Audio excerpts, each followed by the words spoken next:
So now we move on to 1980s and 1990s. What were or what kind of new reforms were decided by the or promulgated or promoted by the government in these 2 decades? So the first educational policy actually came in 1979. So General Zia took over in 1977, and then he gave this policy of 1979, which continued till the mid-80s. So National Education Policy and Implementation Program. So it called for enrollment of all boys of class 1 by 1987 and thought that it was possible to achieve universal enrollment of the entire group by 1992.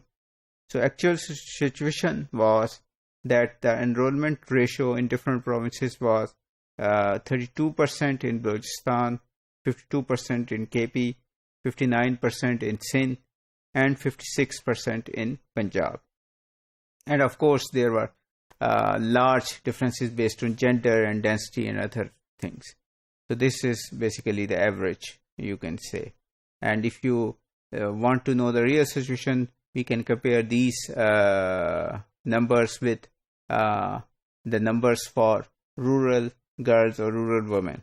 So in Balochistan, while there was 32% enrollment for overall, there was only 10% enrollment for rural girls. So there was 22 points difference. In KP, the difference was even larger. It was 38 points between the enrollment for rural girls and overall enrollment. The difference was in Sindh was 33%, and in Punjab it was 27%. So that gives you an idea of how different situation was. Although the numbers were low, they were even lower for some certain groups. So the 1979 policy called for a reversal of nationalization policy, which was promoted in the 1970s, and revival of private education.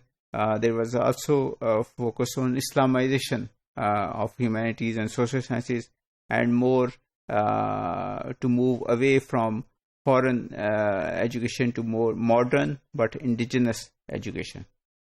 There were a number of aims of this program. So one of these was reducing dropouts. There was also the promise of establishing 13,000 new primary schools, 5,000 mosque schools for boys, and 5,000 mohalla schools for girls. There was also then a Literacy and Mass Education Commission was also formed in 1981. Then there was this ambitious National Literacy Program from 1984 to 1986.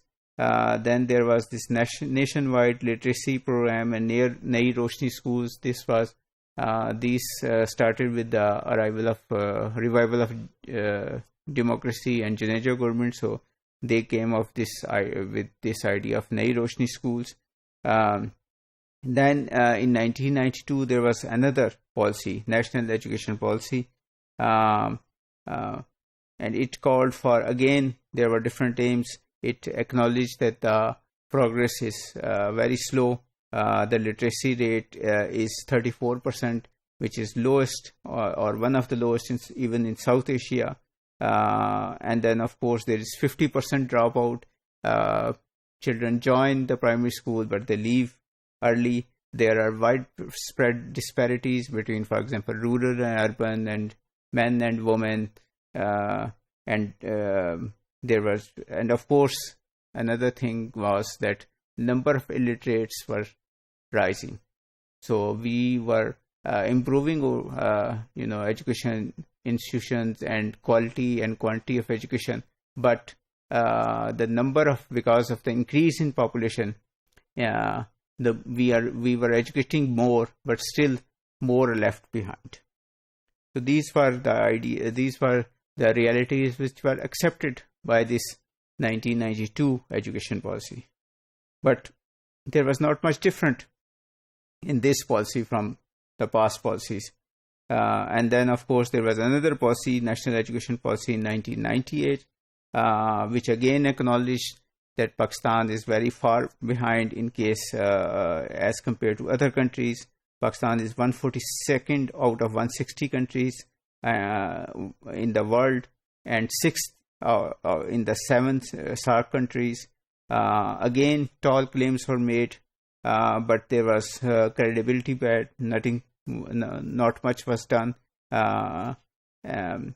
One different or unique feature of this policy, 1998 policy, was the massive involvement of donors. But it was not much. It was not implemented because in 1999 there was another coup and General Musharraf took on power.